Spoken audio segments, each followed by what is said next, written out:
Go for it. Carl, great to meet you. Nice to meet you as well. So tell us first of all, why should your normal Canadian on the street care about what's going on in shipping? Well, I don't know if people realize it, but 90% of the goods and services that we get in Canada come off of the ships, and they're in the ports, and it's kind of an unseen industry.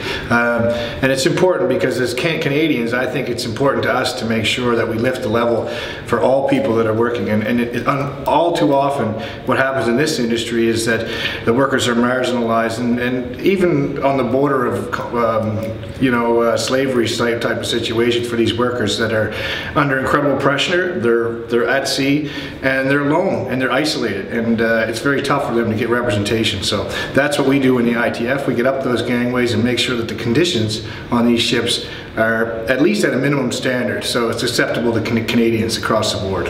Okay, you were at the ITP, what was it? It's the International Transportation Federation, and it's a global organization with over 150 inspectors around the world. And what we do is we chase bad ship owners around the world, making sure that we set a minimum standard for workers across globally.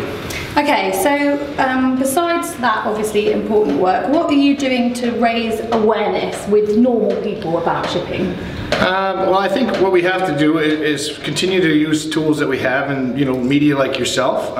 We use our local Canadian blog and social media. These are tools that we use, and we also work with member unions in Canada. So there's 3 or 4 unions in Canada that work with the ITF, and we work through those bodies to try to get people to understand the battle that's going on right underneath their noses.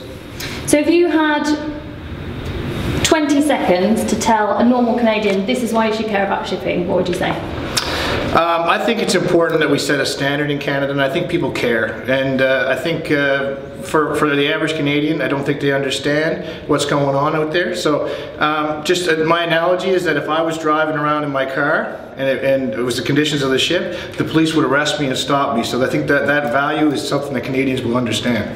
Brilliant. Anything else you'd like to add? Just thank you for the interview, and I appreciate the fact that you're getting our information out there. So fantastic. Thanks, Carl. Take care.